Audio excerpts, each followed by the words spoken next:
আসসালামু আলাইকুম। বাংলাদেশের আকাশে নতুন একটা সূর্য উঠবার স্বপ্ন দেখছি। চারিদিক থেকে যেভাবে প্রতিরোধ প্রতিবাদ শুরু হয়েছে, আমার মনে হচ্ছে শেখ হাসিনা নির্যাতন নিপীড়ন করে গত 15 বছর যেভাবে বাংলাদেশকে শাসন করেছে সেটা আর খুব বেশি দিন সম্ভব না। বিশেষ করে আজকে ঢাকা বিশ্ববিদ্যালয়ে এবং চ্যানেল 24-এর সাংবাদিক মঞ্জুর মতিন ভাই, ওনার বক্তব্য শোনার পর শরীরের সবগুলো লোম দাঁড়িয়ে যাচ্ছিল। আমার মনে হচ্ছে মানুষের ভেতরে তীব্র যে ক্ষোভ, সেই ক্ষোভ তারা উগলে দিতে শুরু করেছে। গত এই 3-4 দিন আগে শেখ হাসিনার পাশে বসে কিছু সাংবাদিক নামের নরপিশাচ, নরপশু, এই নরপিশাচদের মানুষের বিরুদ্ধে গিয়ে শেখ হাসিনার পদলোহন করার যেই চিত্র বাংলাদেশের মানুষ দেখেছে, বাংলাদেশের সব সাংবাদিক তাদের মতো পদলোহনকারী নয়, সেটা মঞ্জুর মতিন ভাই প্রমাণ করেছে। আজকে ঢাকা বিশ্ববিদ্যালয়ের শিক্ষকরা যে বক্তব্য দিয়েছে সেটা দিয়ে প্রমাণিত হয়েছে যে এদেশের সব শিক্ষক চা সমুচা আর ডক্টর মিজানুর রহমানের মতো 5 আটা কুকুর নয়। অতএব আমি মনে করি ভয় কেটে গিয়েছে, এদেশের মানুষ মরতে শিখেছে। এখন আর তারা মৃত্যুকে, গুলিকে আর ভয় পায় না। গতকালকেও আমার কথা যদি আপনি জিজ্ঞেস করেন, আমার পক্ষে সম্ভব না বন্দুকের সামনে দাঁড়িয়ে যে ভয়ের পরিস্থিতি শেখ হাসিনা তৈরি করেছে, সেখানে দাঁড়িয়ে গতকালকে আমি যদি দেশে থাকতাম, আমি জানি না, আমি মনে হয় না পারতাম এভাবে বন্দুকের সামনে দাঁড়াতে। কিন্তু এই দেশের মানুষ এখন দাঁড়াতে শিখেছে। জাহাঙ্গীরনগর বিশ্ববিদ্যালয়, রাজশাহী বিশ্ববিদ্যালয়, ঢাকা বিশ্ববিদ্যালয়, শিক্ষক ছাত্র জনতা সব এক হয়ে রাস্তায় নেমেছে। এ বাধা পার হওয়ার শক্তি শেখ হাসিনার আছে বলে আমি মনে করি না। আজকের ভিডিওটা যে কারণে তৈরি করছি সেটা হচ্ছে ঢাকা বিশ্ববিদ্যালয়, রাজশাহী, জাহাঙ্গীরনগর কিংবা সাংবাদিক মঞ্জুর মতিন, তারা যেভাবে নেমে এসেছে বাংলাদেশের প্রতিটা জায়গায়। মনে আছে মখা আলমগীররা কিভাবে সচিবালয় থেকে রাস্তায় নেমে এসেছিল বিএনপিকে ক্ষমতা থেকে সরানোর জন্য? আজকে সেই পরিস্থিতি তৈরি করতে হবে। পুলিশ, বিজিবি, সেনাবাহিনী, আপনারা, আমি জানি যে এখানে বেশিরভাগই আপনারা সরকারের এই অন্যায়, অবিচার, অনিয়ম, নির্যাতন, নিপীড়ন এটাকে সহ্য হচ্ছে আপনারা এটাকে সমর্থন করেন না। কিন্তু সমর্থন না করেই চুপচাপ বসে থাকা, এটা কোনো মানুষের কাজ হতে পারে না।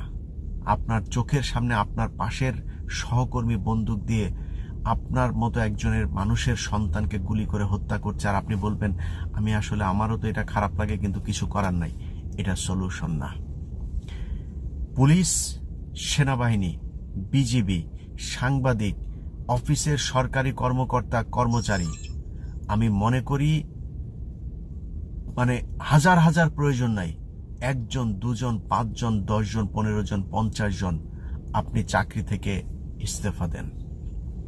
একজন পুলিশের খুব অল্প বয়সের একজন সদস্য আপনারা দেখেছেন, সে চাকরি থেকে অব্যাহতি দিয়েছে, ফেসবুকে পোস্ট করেছে যে সে তার পাশে যা ঘটে যাচ্ছে এটা তার বিবেক সায় দিচ্ছে না যে এই চাকরিতে সে থাকা উচিত, সেই জন্য সে চাকরি থেকে ইস্তফা দিয়েছে।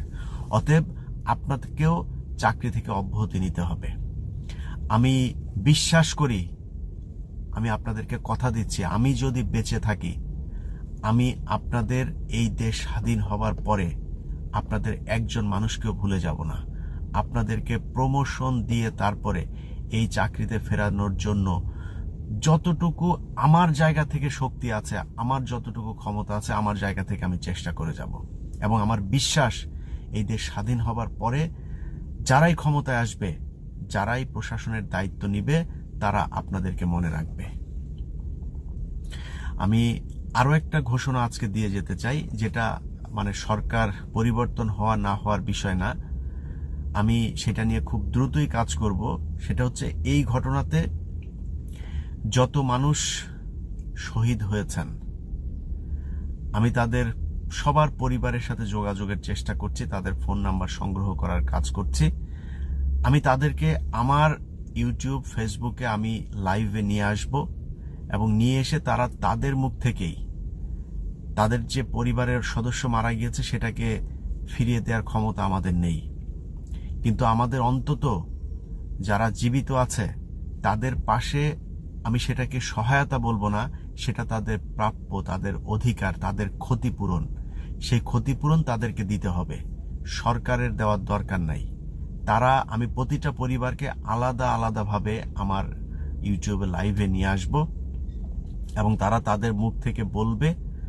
তাদের মানে ওই লেখা টেখা এগুলো দিলে আমি দেখেছি যে অনেক সময় ক্ষতিপূরণ বা কারোর জন্য সহায়তার জন্য এখানে অনেক ধরনের ঝামেলা হয়। আমার ইউটিউবে যখন যে আসবে সে তার মুখ থেকে বলবে তার ব্যাংক অ্যাকাউন্ট নাম্বার, তার বিকাশ নাম্বার, আপনারা সেখান থেকে সেটা শুনে নেবেন, শুনে তারপরে তার কাছে টাকা পাঠাবেন। কোনো জায়গায় লেখা টাকা আছে সেটাকে আবার এডিট করে দেখা গেল আমার ভিডিও আরেক জায়গায় প্রচার হচ্ছে, সেখানে তার ব্যাংক অ্যাকাউন্ট নাম্বার, বিকাশ নাম্বার সেগুলো সরিয়ে দিয়ে তারপরে তারা অন্য জায়গায় টাকা পয়সা নিয়ে আত্মসাৎ করতে পারে। অতএব সেই সুযোগটা আমি দিতে চাই না। আমি সবাইকে নিয়ে আসবো, তারা তাদের মুখ থেকে বলবে তাদের অ্যাকাউন্ট নাম্বার, বিকাশ নাম্বার তাদের পরিবারের কাছে। আমি বিশ্বাস করি অন্তত প্রবাসে যারা আছে তারাই যদি তাদের অ্যাকাউন্টে যদি নাকি টাকা পয়সা পাঠায় অন্তত 2-1 কোটি টাকা প্রতিটা পরিবার পাবে, আমার বিশ্বাস এটা। এবং বাংলাদেশের মানুষকেও বলবো, ভাই খালি ফেসবুকে হা হুতাশ করে মানে এই মায়া কান্না দেখানোর কিছু নাই, পয়সা খরচ করতে হবে। হ্যাঁ, যারা যাদের পরিবার তাদের পরিবারের সদস্যকে হারিয়েছে তাদের পাশে আমরা অন্তত অর্থ দিয়ে তাদের পাশে থাকতে চাই, তাদেরকে বুঝাইতে চাই যে এই দেশে শেখ হাসিনাই খালি মানুষ না, তাদের মতো যারা অমানুষ এই দেশকে এখন শাসন করছে তার বিপরীত দিকের মানুষগুলো এখনো জীবিত আছে, এটা আমরা প্রমাণ করতে চাই।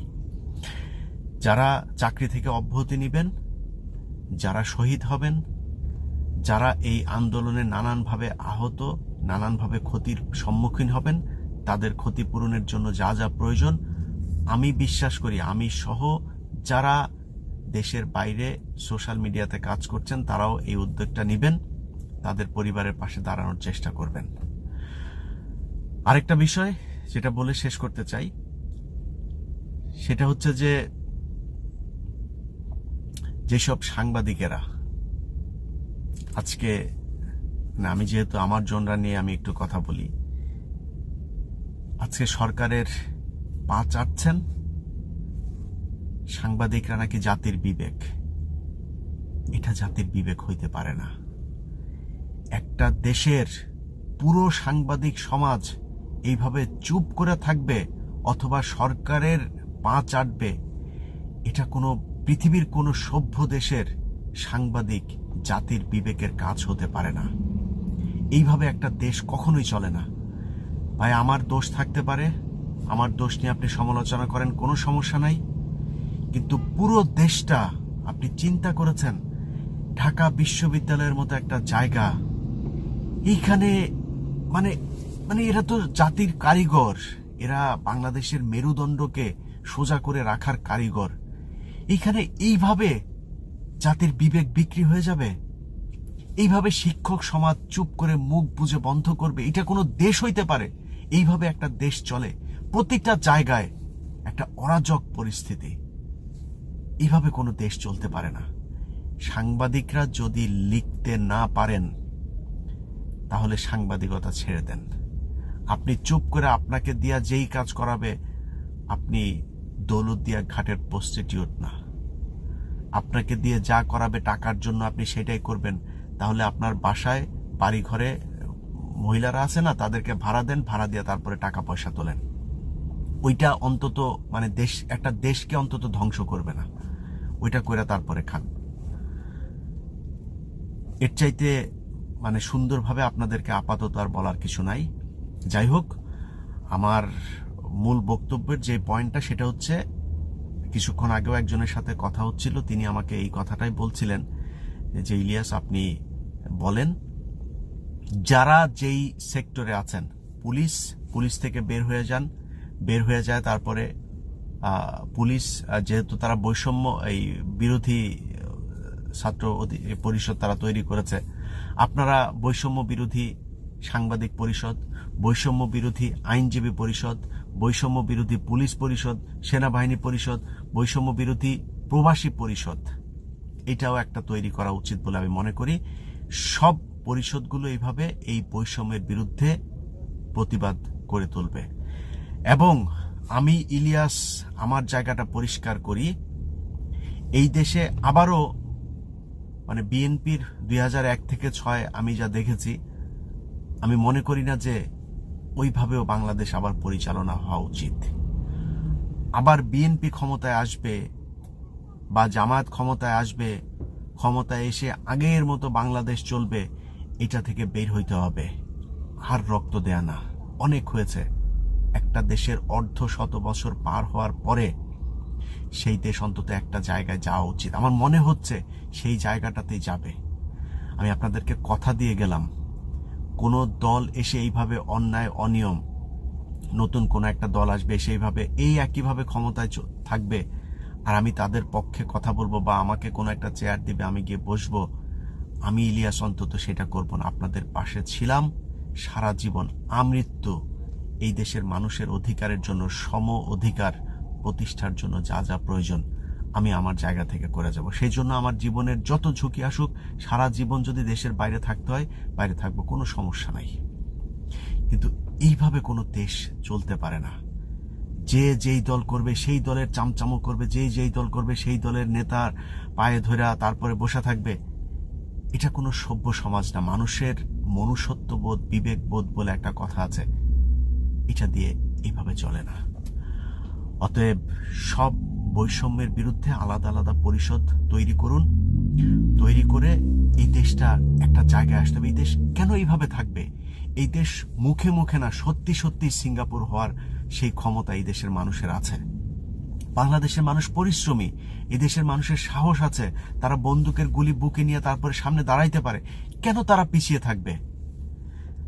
স্বামী, তার স্ত্রী, সন্তান, বাবা মা, তাদেরকে রেখে 15 বছর 20 বছর তারা বিদেশে থাকতে পারে, মধ্যপ্রাচ্যে পশুর মতো খাটতে পারে। সেই দেশের মানুষের সেই দেশের রিজার্ভের কেন সংকট হবে? এই দেশের রিজার্ভের সংকট হওয়া একদমই অসম্ভব। এই দেশের মানুষ কখনো পিছিয়ে থাকতে পারে না, এই দেশে কখনো মানে অনুন্নত থাকতে পারে না। এই দেশ উন্নত হবে, সম অধিকার প্রতিষ্ঠিত হবে, সবকিছু হবে। আমি দেখতে পাচ্ছি ইনশাল্লাহ খুব দ্রুত সময়ের মধ্যেই এদেশের ভাগ্য আকাশে একটা নতুন সূর্য উদয় হবে। সেই সূর্য দেখার অপেক্ষায়। আল্লাহ হাফেজ।